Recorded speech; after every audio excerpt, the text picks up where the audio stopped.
لله نحمده ونستعينه ونستغفره ونعوذ بالله من شرور أنفسنا ومن سيئات أعمالنا من يهده الله فلا مضل له ومن يضلل فلا هادي له وأشهد أن لا إله إلا الله وحده لا شريك له وأشهد أن محمدا عبده ورسوله يا أيها الذين آمنوا اتقوا الله حق تقاته ولا تموتن إلا وأنتم مسلمون يا أيها الناس اتقوا ربكم الذي خلقكم من نفس واحدة وخلق منها زوجها وبث منهما رجالا كثيرا ونساء واتقوا الله الذي تساءلون به والأرحام إن الله كان عليكم رقيبا يا أيها الذين آمنوا اتقوا الله وقولوا قولا سديدا يصلح لكم أعمالكم ويغفر لكم ذنوبكم ومن يطع الله ورسوله فقد فاز فوزا عظيما أما بعد فإن خير الحديث كتاب الله وخير الهدي هدي محمد صلى الله عليه وسلم وشر الأمور محدثاتها وكل محدثة بدعة وكل بدعة ضلالة وكل ضلالة في النار اللهم صل على محمد وعلى آل محمد كما صليت على إبراهيم وعلى آل إبراهيم إنك حميد مجيد اللهم بارك على محمد وعلى آل محمد كما باركت على إبراهيم وعلى آل إبراهيم إنك حميد مجيد سبحانك لا علم لنا إلا ما علمتنا إنك أنت العليم الحكيم رب أعوذ بك من همزات الشياطين وأعوذ بك رب أن يحضرون رب اشرح لي صدري ويسر لي أمري واحلل عقدة من لساني يفقهوا قولي اللهم انفعنا بما علمتنا وعلمنا ما ينفعنا وزدنا علما أعوذ بالله السميع العليم من الشيطان الرجيم من حمده ونفثه ونفسه ضرب الله مثلا قرية كانت آمنة مطمئنة يأتيها رزقها رغدا من كل مكان فكفرت بأنعم الله فأذاقها الله لباس الجوع والخوف بما كانوا يصنعون حمد و ثنا اللہ احکم الحاکمین کے لیے درود و سلام سید الانبیاء جناب محمد رسول اللہ صلی اللہ علیہ وسلم کی ذات گرامی پر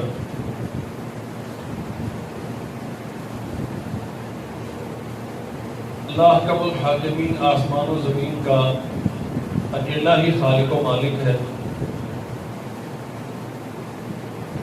اور کائنات کی ہر چیز اللہ جلال والاکرام کے سامنے قطعی طور پہ بے بس اور محتاج ہے.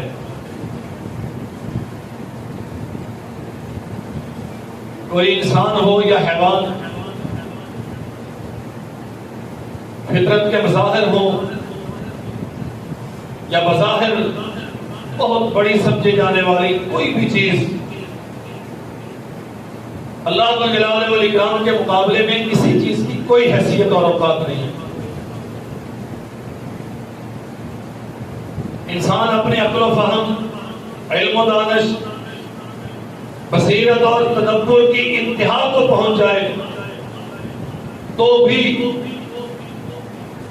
ارض و سما کے اس نظام میں انسان کی کوئی حیثیت نہیں ہے، نہ کسی چیز کے بنانے میں اس کا کوئی کردار ہے، نہ کوئی نظام تشکیل دینے میں اس کا کوئی کردار ہے، نہ کوئی نظام چلانے میں اس کا کوئی کردار ہے۔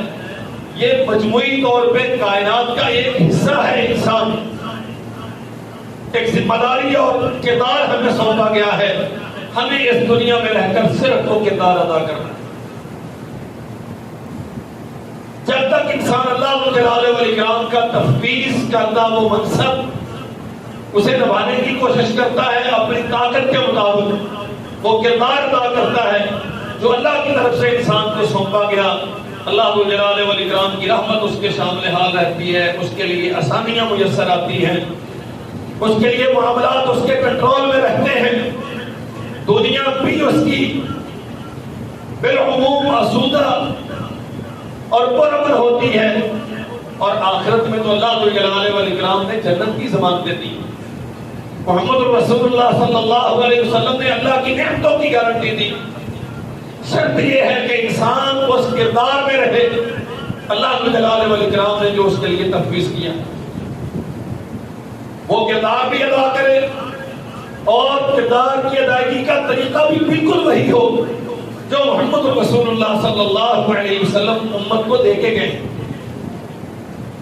لیکن جب انسان اپنی حدود سے تجاوز کرتا ہے، اپنے دائرہ عمل کو کراس کر کے آگے نکلتا ہے، یا وہ کام تو وہی کرتا ہے جو اللہ کی طرف سے سونپا گیا ہے، لیکن طریقہ کار اپنا اختیار کرتا ہے، محمد رسول اللہ صلی اللہ علیہ وسلم کے دیے ہوئے طریقے پر اکتفا نہیں کرتا، وہ اپنی مرضی سے اپنے معاملات کو ترتیب دیتا ہے اور اپنی مرضی سے اپنے اختیار کردہ معاملات کی انجام دہی کے لیے کوشاں ہوتا ہے، پھر میرے عزیز بھائیوں مختلف قسم کے جھٹکے، مختلف قسم کے حوادث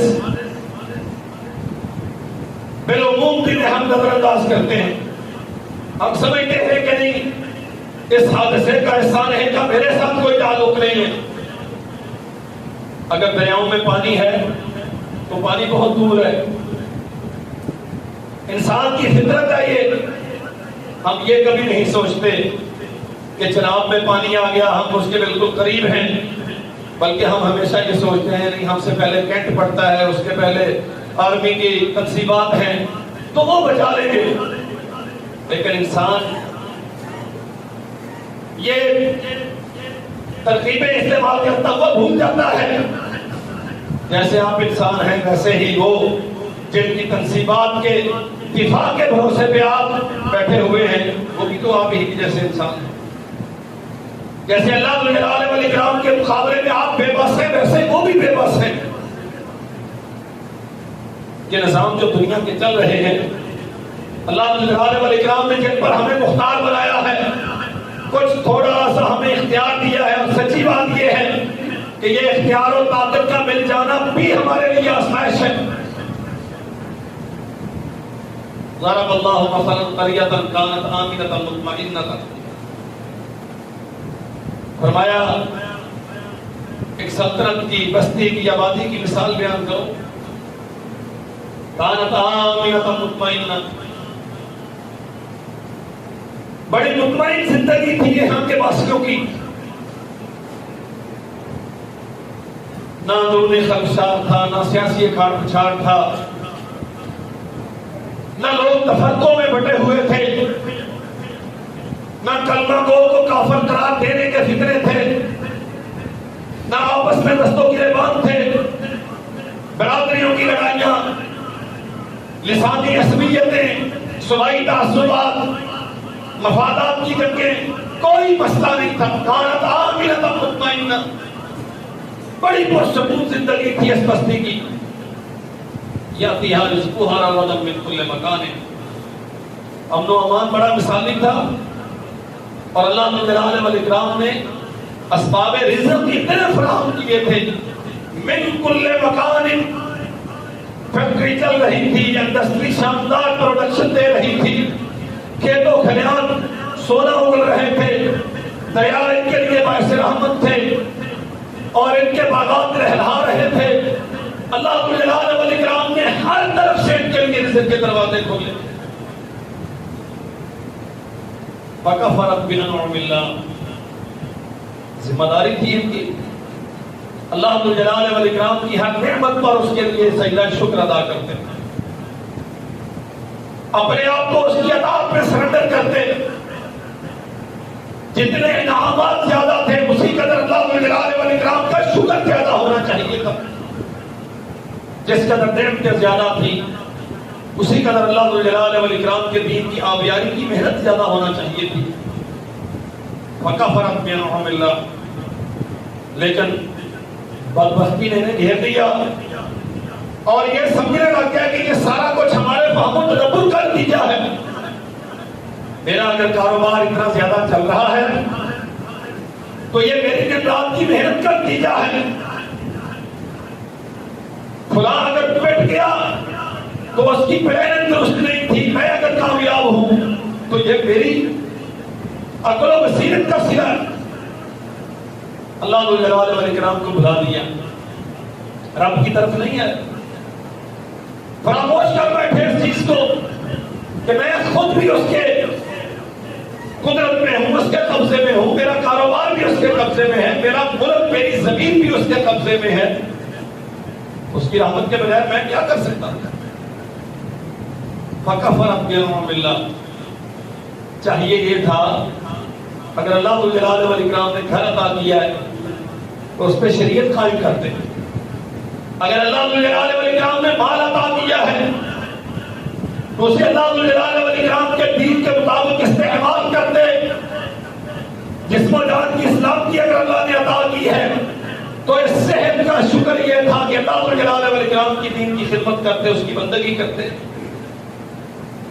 اور اگر اللہ احکم الحاکمین نے کوئی خطہ زمین کا مالک بنا دیا ہے، بادشاہ بنا دیا ہے، اختیار اور اقتدار دے دیا ہے تو اللہ ذو الجلال والاکرام کا دین اس میں قائم کرتے ہیں.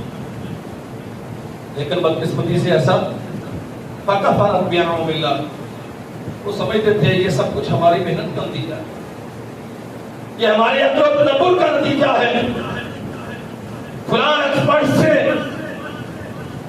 میں نے رہنمائی دی تھی، یہ ان تجاویز کا حسن ترتیب کا نتیجہ ہے کہ میں آج اتنا کامیاب ہوں دنیا میں. اللہ ذو الجلال والاکرام کے انعامات، اس کی نعمتیں، اس کا انکار کیا، عقیدہ توحید کو چھوڑ بیٹھے، اللہ احکم الحاکمین پہ ایمان نہ رہا. وہ دینے پر بھی قادر ہے، وہ چھیننے پر بھی قادر ہے، وہ عطا بھی کرتا ہے، وہ دے کر لے بھی لیتا ہے، وہ نوازنے والا بھی ہے، محرومی بھی اسی کی طرف سے ہوتی ہے، سنبھالتا بھی ہے. اور چاہے تو ایک حرف کل کے ساتھ سب کچھ برباد کر کے رکھ دے، اسے کون پوچھنے والا ہے. یہ بنیادی عقیدہ اللہ ذو الجلال والاکرام کی وحدانیت کا، اسے نظر انداز کیا. فرمایا فَأَذَاقَهَا اللَّهُ لِبَاسَ الْجُوعِ وَالْخَوْفِ. ہم نے دو عذاب ان پہ مسلط کیے.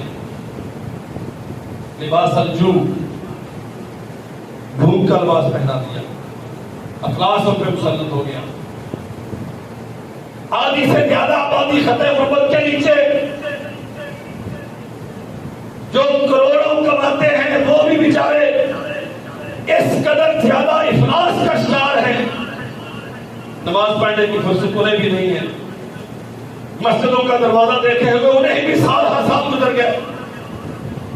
بس ایک تکلف ہے، سال کے بعد جائیں گے، عمرہ کرائیں گے، کوئی تصویریں آ جائیں گی، کچھ بیت اللہ کے پاس کھڑے ہو کے سیلفیاں لے لیں گے، دنیا کو پتا چلے کہ فلاں صاحب ماشاءاللہ وہ بیت اللہ میں گئے ہیں، اس کے پیچھے اخلاص کتنا ہے، اس کے پیچھے اللہ ذو الجلال والاکرام کی رضا کس قدر ہے.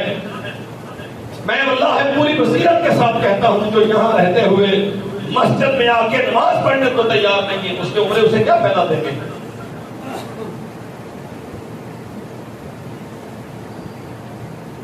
فَكَفَرَ بِنِعْمِ اللَّهِ، اللہ ذو الجلال والاکرام نے احسانات کیے تھے، اس کے احسانات کا شکر ادا کرنے کی بجائے، شریعت کا تتبع کرنے کی بجائے، عقیدے میں پختگی اختیار کرنے کی بجائے تو اپنی عقل و دانش پہ بھروسہ کر بیٹھا۔ فَأَذَاقَهَا اللَّهُ لِبَاسَ الْجُوعِ، اللہ ذو الجلال والاکرام نے تجھے بھوک کا لباس پہنا۔ اور کتنے ہی ہمارے معاشرے میں لوگ ہیں جو واقعتاً بھوک میں مبتلا ہیں، کتنے ہیں جنہیں دنیا امیر سمجھتی ہے لیکن شاید کہ حقیقی بھوکوں سے بھی زیادہ بھوکے ہیں وہ، جس کے روپے پیسے کا حساب و کتاب کرنے کے لیے کئی کمپیوٹر ایکسپرٹس اور اکاؤنٹنٹس بیٹھے ہوئے ہیں، پتہ ہی نہیں دولت کتنی ہے، لیکن وہ بیچارہ مریض مزید کی ہرس میں مرا جا رہا ہے اور حلال و حرام کا امتیاز نہیں کر رہا، اپنے پیانے کا لحاظ نہیں کر رہا، صحیح غلط میں فرق نہیں کر رہا، اسے صرف ایک دھن ہے کہ مزید مل جائے، مزید مل جائے، مزید مل جائے۔ اس سے بڑا تلاش اور کون ہو سکتا ہے؟ جس کا دل قناعت سے خالی ہے، واللہ خدا حد نگاہ جاگیروں کا مالک ہو، انڈسٹریوں کی چینیں ہوں، اس کی گاڑیوں کے پورے پورے بیڑے ہوں اس کے پاس، ملک و ملت کا بادشاہ اسے بنا دیا جائے، جس کا دل قناعت سے خالی ہے، اس سے بڑا فقیر اور تلاش کون؟ اور آپ ذرا اس پیمانے پہ پرکھ کے دیکھ لیں، ہمارے معاشرے میں کتنے لوگ ہیں جو واقعتاً دولت مند ہیں؟ دولت مند تو وہ ہے جس کا دل قناعت سے بھرا ہوا ہے۔ صحیح البخاری میں واقعہ ہے، کوئی ضرورت مند خاتون، 2 بچیاں ہیں اس کے ساتھ، ام المومنین سیدہ عائشہ رضی اللہ تعالی عنہا کے دروازے پہ آ کے دستک دی، اماں جی کھانے کے لیے کچھ چاہیے۔ قصر نبوت میں، کاشانہ نبوی میں صرف ایک کھجور پڑی ہوئی ہے، اس کے علاوہ کھانے کی کوئی چیز گھر میں موجود نہیں۔ دولت مندی یہ ہے، امیر یہ ہے آدمی۔ اماں جی رضی اللہ عنہا نے وہ اٹھائی اور لے جا کے اس سائلہ خاتون کے حوالے کر دی، میرے پاس بھی اس وقت گھر میں یہی کچھ ہے، جا اللہ ذو الجلال والاکرام تیرے لیے وافر رزق کا انتظام کرے۔ یہ دولت مند ہے، کچھ نہیں ہے گھر میں کھانے کے لیے، ایک کھجور ہے، لیکن اللہ ذو الجلال والاکرام کی رضا کے لیے وہ اٹھا کے دے دی۔ غریب ہوتی تو کروڑوں بھی ہوتے تو خرچ کرنے کا حوصلہ نہ پڑتا۔ دولت مند ہونے کی دلیل ہے کہ تھی ایک، وہ بھی اٹھا کے دے دی، زیادہ ہوتی تو وہ بھی نہ رکھتی۔ فَأَذَاقَهَا اللَّهُ لِبَاسَ الْجُوعِ، یہ جو آج افلاس اس قدر زیادہ ہے، کاروبار نہیں چل رہے، معاشی پریشانی ہے، ہر بندہ عدم اطمینان کا شکار ہے۔ میرے بھائیوں، بہت سارے اسباب اس کے ہو سکتے ہیں، آپ سیاستدانوں پہ ملبہ ڈالیں، آپ کی جو پولیٹیکل لیڈرشپ ہے اسے مورد الزام ٹھہرائیں، آپ حالات کا جبر قرار دیں، آپ انٹرنیشنل اسٹیبلشمنٹ کو روکتے رہیں، میں کسی کا انکار نہیں کرتا، لیکن بنیادی طور پہ اس کے ذمہ دار میں اور آپ ہم خود ہیں۔ اللہ جلال والاکرام نے جو انعامات ہم پہ دیے، کیا ہم اس کا شکر ادا کرتے ہیں؟ جو فرصت ہمیں دی، کیا ہم اسے دین کے لیے استعمال کرتے ہیں؟ جو استعداد و قوت سے ہمیں نوازا، کیا ہم اسے اللہ کی بندگی پر صرف کرتے ہیں؟ جو مال و دولت ہمیں دیا، کیا لیتے ہوئے ہم کتاب و سنت کے ضابطے ملحوظ رکھتے ہیں؟ کیا اسے خرچ کرتے ہوئے ہم اللہ جلال والاکرام کی رضا پیش نگاہ رکھتے ہیں؟ فَأَذَاقَهَا اللَّهُ لِبَاسَ الْجُوعِ، بھوک، افلاس، ملک سارا کنگال ہے، مانگنے پہ لگا ہوا، افراد اپنی اپنی جگہ پر پریشان ہیں، ان کا گزر بسر نہیں ہو رہا۔ لباس الجوع والخوف، اور اس کے ساتھ ہر وقت کا ڈر، جو جس قدر زیادہ با اختیار ہے اسی قدر زیادہ عدم تحفظ کا شکار. آپ یہاں سے لے کر چند ہزار کے مزدور سے لے کر ایوان اقتدار کی آخری مرحلے تک پوری دنیا کو جج کر کے دیکھ لیں. جو جس قدر زیادہ با اختیار ہے اسی قدر زیادہ عدم تحفظ کا شکار. اللہ اکبر. امن یہ نہیں ہوتا. اب تو محافظ خود سب سے بڑے ہوتے ہیں. جو جس چیز میں بیٹھا ہوا ہے سب سے زیادہ اس کا دشمن وہی ہے. سیدنا عمر بن خطاب رضی اللہ عنہ کیسر روم نے اپنا کوئی ایلچی بھیجا, جاؤ دیکھ کے آؤ. جس کا نام سن کے دنیا کامتی ہے اس کی شخصیت, پرسنالٹی, رہن سہن کیسا ہے. آیا مدینہ منورہ میں, کسی سے پوچھا امیر المومنین عمر بن خطاب رضی اللہ عنہ سے ملنا ہے. کہا اس طرف جاتے تھے, میں نے دیکھا ہے اس طرف. باہر دیکھ لیں کہیں کسی درخت کے نیچے ہوں گے, عام طور پہ ان کی عادت ہے باہر نکل جاتے ہیں. اللہ اکبر, لمبی داستان ہے. یہ عیسائی ہے اور اپنے زمانے کی بہت بڑی عسکری مادی اور فوجی قوت کا نمائندہ. کہا میں نے دیکھا کھردری زمین ہے, ایک پتھر کے اوپر سر رکھ کے ایسے بے فکری کی نیند سو رہے ہیں کہ دنیا میں اسے کوئی غم ہے ہی نہیں. یہ کھڑا ہوا ہے تاکہ سیدنا عمر بن خطاب رضی اللہ عنہ کے سرانے, اور اپنی زبان سے کہتا ہے کہ تو نے دنیا میں ایک ایسا نظام قائم کیا ہے جس کے نتیجے میں عدل پیدا ہوا, اور اس عدل کے نتیجے میں آج تو یوں بے فکری کی نیند سو رہا ہے. کون سو سکتا ہے ایسے؟ آپ 10,000 کی سائیکل اپنے مسجد کے باہر کھڑے ہو کے اطمینان سے نماز نہیں پڑھ سکتے. فَأَذَاقَهَا اللَّهُ لِبَاسَ الْجُوعِ وَالْخَوْفِ. چوکیدار کا انتظام کریں, اسے بائیکاٹ لگائیں, اسے دروازے کے اندر کھڑا کریں. یہ ساری حفاظتی تدبیریں ہیں, لیکن میرے بھائیوں اصل مسئلہ یہ ہے کہ اس قدر زیادہ عدم تحفظ, اس قدر زیادہ خوف, اس قدر زیادہ لٹ جانے کا ڈر, اس کا اصل باعث کیا ہے؟ وہ شاندار عقیدہ اللہ ذو الجلال والاکرام کے قبضہ قدرت میں ہے. ہر چیز دنوں کا تبدیل کرنے والا, راتوں کا بدلنے والا, حالات کے تغیر و تبدل کا مالک وہ ہے. میری پیشانی اس کے ہاتھ میں, میرا کاروبار اس کے ہاتھ میں, انسانوں کے دل اس کے ہاتھ میں, ساری کائنات کا نظام وہ چلاتا ہے. تو نے اپنے آپ کو اس سے بے پرواہ کیا.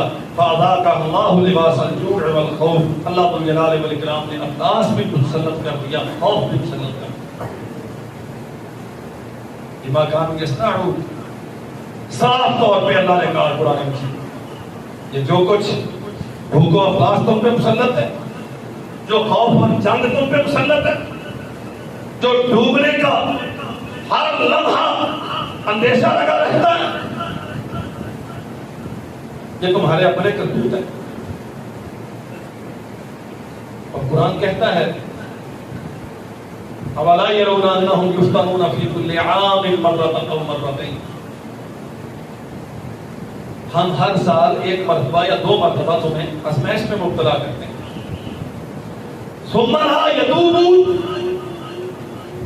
اس آزمائش کے باوجود تم لوٹتے نہیں, پلٹتے نہیں, توبہ نہیں کرتے, استغفار نہیں کرتے, اللہ کی طرف رجوع نہیں کرتے.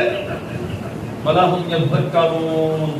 اپنی غلطیوں سے سبق سیکھ کے, اپنی کوتاہیوں سے استغفار کر کے, جو بڑے بڑے بلندر تم سے ہو چکے ان سے پس قدمی اختیار کر کے اثر نو اللہ ذو الجلال والاکرام سے اپنے تعلقات استوار کیے. سیلاب آ رہے ہیں, پانی ہر جاندار کے لیے نوید زندگی. اللہ ذو الجلال والاکرام نے زندگی کا انحصار پانی پہ رکھا ہے. کوئی جاندار. وجعلنا من الماء كل شيء حي. ہر چیز کی زندگی پانی پر ڈپینڈ کرتی ہے، لیکن یہی پانی تقریباً ہر سال ہمارے لیے بہت بڑی ہلاکت اور تباہی کا باعث بنتا ہے. کبھی ہم نہیں سوچتے، نہ انفرادی حیثیت میں ہم کبھی سوچتے ہیں، نہ اجتماعی حیثیت میں ہم سوچتے ہیں. اللہ ہے مومن اتنا غافل نہیں ہوتا، مومن آدمی اس قدر بے پرواہ نہیں ہوتا. وہ جائزہ لیتا ہے اپنی غلطیوں کا. یہ دریا جو میرے لیے پیام حیات تھے، جو میرے لیے نوید زندگی تھے، اللہ الجلال والاکرام نے تو انہیں میرے لیے راحت قرار دیا ہے. قرآن مجید بھرا پڑا ہے ان تذکروں سے. سمندروں میں تم کشتیاں چلاتے ہو، ان کشتیوں میں تمہارے لیے اللہ نے زندگی کا سامان رکھا ہے. یہ اللہ الجلال والاکرام کی قدرت کی نشانیاں ہیں. ہمارے لیے یہ دریا ہر سال موت کا پیغام کیوں لے کے آتے ہیں؟ 11 مہینے 12 مہینے سال کے 8 مہینے ہم پانیوں کو ترستے رہتے ہیں. پانی نہیں ہے، پانی نہ ہونے کی وجہ سے ڈیموں کی سطح کم ہو گئی، ڈیموں میں پانی نہیں ہے، بجلی نہیں بنتی، مہنگائی میں پستے رہتے ہیں. اور 3 مہینے پورا ملک کبھی ادھر سے خبر، کبھی ادھر سے خبر. آج وہ ضلع ڈوب گیا، وہ ڈویژن ڈوب گیا، آج فلاں نالے میں تغیانی ہے، اب دریا کے اچھلنے کا خطرہ ہے. 3 مہینے ہر سال ہم اس تماشے میں نظر کرتے. اللہ اکبر. اولا یرون انہم یفتنون فی کل عام مرۃ او مرتين. اللہ ذو الجلال والاکرام تمہیں آزماتا ہے، تمہیں آزمائشوں میں مبتلا کرتا ہے، تمہیں جھنجھوڑتا ہے، تمہیں سمجھاتا ہے. اور اللہ کے بندو، یہ دریا تمہاری عقل و دانش کے نتیجے میں بہنے والے نہیں ہیں. یہ پانی جنہیں اپنے لیے پیام حیات سمجھتے ہو، جب تک وہ چاہے گا یہ تمہارے لیے زندگی کی دلیل ہے، جب وہ چاہے گا یہی پانی تمہارے لیے موت بنے گا. سارے وسائل، ساری تمہاری سائنسی ترقیاں، تمہاری ساری اقتدار اور اختیار کی قوتیں ایک دریا پہ بند باندھنے کے قابل تم نہ ہو سکے. تمہاری کیا اوقات ہے کہ اللہ ذو الجلال والاکرام کے نظام اجتماعی کے مقابلے میں تم کوئی دم مار سکو؟ جب تم اتنے بھی قابل نہیں ہو کہ اپنی زمینوں میں بہنے والے دریا کا رخ ہی موڑ سکو، تو پھر اللہ ذو الجلال والاکرام کے سامنے اکڑتے کس بات پہ؟ پھر سرنڈر کیوں نہیں ہوتے؟ جھکتے کیوں نہیں ہو؟ ثم لا یتوبون. یہ دریاؤں میں پانی آتے اس لیے ہے تاکہ تم اللہ کے سامنے جھکو. ولا ہم یذکرون. یہ سیلاب آتے اس لیے ہیں تاکہ تم اللہ ذو الجلال والاکرام کو یاد کرو، اپنی غلطیوں کا ایک ایک کا محاسبہ کر کے ان سے رجوع کرو اور اللہ احکم الحاکمین سے اپنے تعلقات اثر نو مضبوط کرو. اللہ اکبر. اللہ احکم الحاکمین نے قرآن مجید میں اصحاب احقاف کا تذکرہ کیا. واذکر اخا عاد اذ انذر قومه بالاحقاف. نبی ڈراتے تھے لوگوں کو. احقاف یہ ایک الگ سے نبی داستان ہے، اپنے زمانے کی اعلیٰ ترین ٹیکنالوجی کے حامل. اور یاد رکھو یہ جو مغالطہ ہمیں ہو گیا نا کہ ہم سائنسی ترقی کی معراج پہ ہیں، واللہ نہیں. آپ انسانی تاریخ کا صرف وہ حصہ پڑھ لیں جو قرآن مجید میں موجود ہے، آپ حیران ہوں گے. ہر دور میں اللہ ذو الجلال والاکرام نے انسانوں کو اس عقل و دانش سے نوازا کہ اپنے زمانے کی بہترین ٹیکنالوجی ان کے پاس موجود ہے. احقاف، حقف، پہاڑوں کے اندر محلات بنا کے رہنے والے، ریت کے ٹیلوں کے نیچے اعلیٰ ترین بلڈنگیں بنا کے رہنے والے. نبی ڈراتے ہیں اور یہ بدبخت چیلنج کرتے ہیں. قالوا اجئتنا لتعفکنا عن آلہتنا فأتنا بما تعدنا ان كنت من الصادقین. آپ مولوی ہیں، آپ سے ہماری یہ سائنسی ترقی دیکھی نہیں جاتی. لتعفکنا عن آلہتنا، ہمارے بنائے ہوئے یہ نظام، یہ سسٹم جس کے نتیجے میں آج روپے پیسے کی ریل پیل ہے، اتنے زیادہ مسائل ہیں، اتنی نعمتیں ہیں کہ سائنس اپنے اوج کمال کو پہنچی ہوئی ہے. آپ تو ہمیں اس سے ہٹانا چاہتے ہیں، ہمارے نظریات سے، ہمارے عقائد سے ہمیں ہٹانا چاہتے ہیں. فاتینا بما تعدنا، جا جس عذاب کی دھمکیاں دیتا ہے لے آ. ان کنت من الصادقین. اللہ اکبر. تو بڑا سچا بنتا ہے، بڑی دلیلیں دیتا ہے، بڑی حدیثیں پڑھتا ہے، جا لے آ جس عذاب کی باتیں کرتا ہے. تیرا یہ عذاب ہمارا کیا بگاڑے گا بلا یعوذ باللہ. آسمان سے باتیں کرتے ہوئے یہ مستحکم ہمارے پلازے کنکریٹ سے بنی ہوئی بلڈنگیں، ہم تو دریاؤں پہ کمانڈ حاصل کر چکے، فضاؤں کو مسخر کر چکے. دنیا میں ہماری ٹیکنالوجی کا کوئی کسی کے پاس نہیں ہے. تیری یہ دھمکیاں ہمارا کیا نقصان کریں گے؟ فاتینا بما تعدنا. واللہ آپ قرآن مجید پڑھ کے دیکھ لیں، یہ ترجمہ ہے آیات کا، یہ تشریح ہے آیات کی. جا لے آ جس عذاب کی باتیں کرتا ہے، ہمیں کوئی غم نہیں ہے تیری دھمکیوں کا. نبی کیا کہتا ہے؟ انما ابلغکم ما ارسلت بہ من ربی. عذاب سے دوچار کرنا میرے اختیار کی بات نہیں ہے. مجھے تو اللہ نے پیغام دیا ہے، میں تمہیں سمجھا رہا ہوں. بچ جاؤ، رک جاؤ، سنبھل جاؤ، لوٹ آؤ. وَلَٰكِنِّي أَرَاكُمْ قَوْمًا تَجْهَلُونَ. مت سمجھو کہ تمہاری ٹیکنالوجی کا یہ اوج کمال تمہیں بچا لے گا.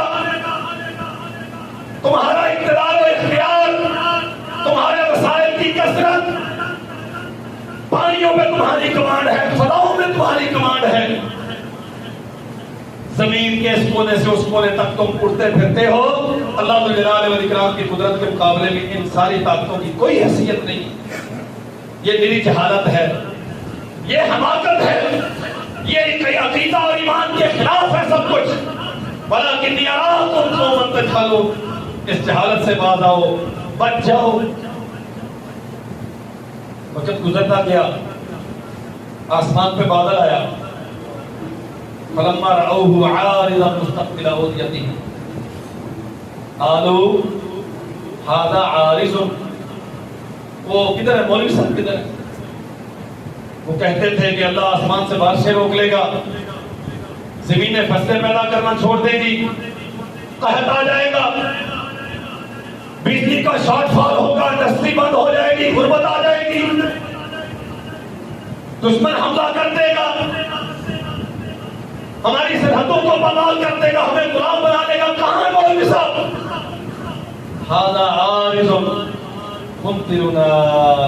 یہ بادل آ گیا، ابھی برسے گا اور ہماری زمینیں سونا اگلیں گی. وہ کہاں گیا جو ہمیں غربت کی دھمکیاں دیتا تھا، جو ہمیں افلاس سے ڈراتا تھا، جو اللہ جلال والاکرام کے عذابوں کی وعیدیں سناتا تھا؟ وہ کدھر؟ قرآن کیا کہتا ہے؟ بل هو ما استعجلتم به. بدبختو، وہ جو تم انکار کرتے تھے نا، کیا ہوگا؟ دریا تو بھرا ہے راولپنڈی ڈویژن میں،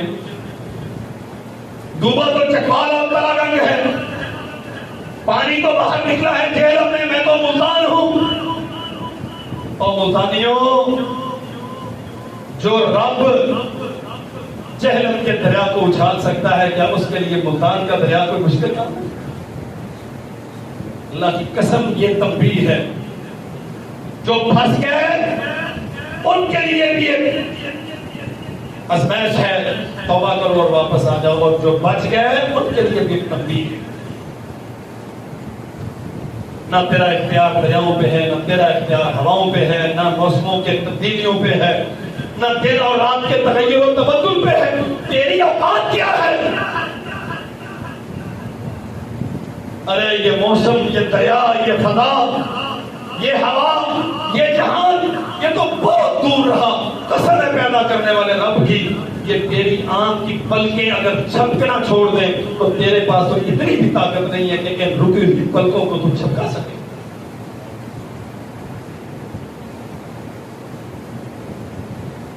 فلما رأوه عارضا مستقبل أوديتهم قالوا هذا عارض ممطرنا بل هو ما استعجلتم به. کہنے لگے بادل آ گیا، بارش برسے گی اور پھر ہر طرف سبزہ ہی سبزہ، کھیتوں کھلیان لہلائیں گے، روپے پیسے کی ریل پیل ہوگی، کاروبار چلیں گے.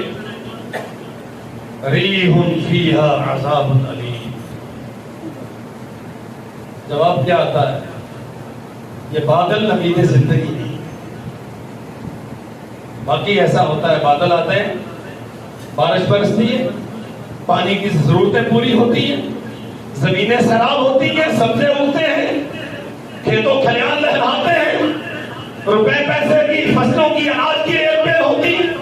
لیکن یہ والا پانی، یہ گرجنے والے بادل، ریح فیہا عذاب علیم، اس میں ایک ہوا ہے جو تمہارے لیے دردناک عذاب لے کے آئی.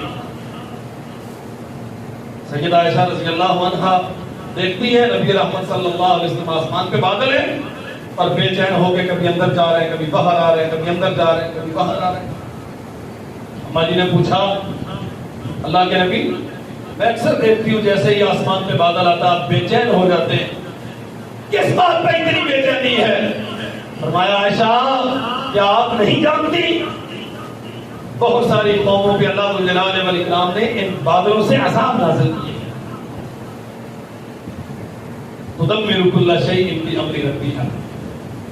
وہ سمجھتے تھے جب بادل آ گئے ہیں اب منڈیاں مارکیٹیں بھر جائیں گی اجناس سے. قرآن کہتا ہے نہیں، اللہ جلال والاکرام نے اس میں ہوا بھیجی اور اس ہوا نے ایسا بیڑا غرق کیا، تدمر کل شیء بامر ربها، ہر چیز کو الٹا دیا، ہر چیز کا خس و خشاب کی طرح اس کا دیا پانچا کر دیا اللہ جلال والاکرام کے حکم سے.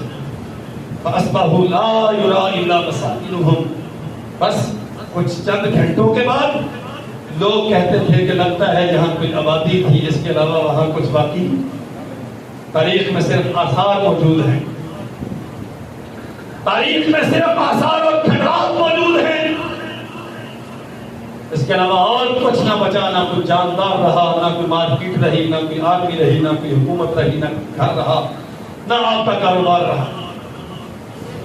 فَأَصْبَحُوا لَا يُرَىٰ إِلَّا مَسَاكِنُهُمْ كَذَٰلِكَ نَجْزِي الْقَوْمَ الْمُجْرِمِينَ. واللہ آیت کا یہ آخری حصہ كَذَٰلِكَ نَجْزِي الْقَوْمَ الْمُجْرِمِينَ، اس سے پہلے تو سارا ایک ماضی تھا، یہ آخری چند الفاظ مستقبل کے لیے اللہ جلال والاکرام نے قانون بیان کر دیا. جو بھی اس قسم کے جرائم کا ارتکاب کرے گا اس کے ساتھ ہم یہی سلوک کریں گے. میرے عزیز بھائیوں، ایک دریا بہتا ہے جس کے قبضے میں وہ ہے، دوسرا بھی اسی کے قبضے میں ہے. اور قسم ہے پیدا کرنے والے رب کی، اللہ جلال والاکرام قوموں کی ہلاکت کے لیے، آبادیوں کی بربادیوں کے لیے، شہروں کو نیست و نابود کرنے کے لیے دریاؤں کا محتاج. یہ اسباب کی ضرورتیں تو مجھے اور آپ کو ہوتی. للہ جنود السماوات والارض، آسمان و زمین کے سارے لشکر اس کے متحد ہیں. وہ چاہے تو آواز بھیج کے برباد کر دے، وہ چاہے تو ہوا بھیج کے برباد کر دے، وہ چاہے تو دریاؤں کو حکم دے وہ اچھل کے سب کو گلیا میٹ کر دے، وہ چاہے تو زمینوں کو حکم دے مٹی چڑھ جائے بستیوں پر اور بستیوں کی بستیاں برباد ہو جائیں. صرف ایک رستہ ہے بچنے کا، ان موسموں کے تغیر سے بچنے کا، حالات کے اتنے بڑے تبدیلیوں سے بچنے کا، بھوک و افلاس سے، خوف سے، جنگ سے، عدم استحکام کی ان مصیبتوں سے بچنے کا. ہمیں اللہ جلال والاکرام کی طرف رجوع کرنا، اس کے ساتھ اپنے تعلقات درست کرنے، اور اپنی زندگی ان خطوط پر استوار کرنی ہے جو اللہ جلال والاکرام نے اپنے نبی کے ذریعے سے اس قوم کے لیے طے کیے ہیں. اس کے علاوہ آفیت کا اور کوئی رستہ نہیں ہے. اللہ جلال والاکرام ہمیں سمجھنے کی توفیق عطا فرمائے.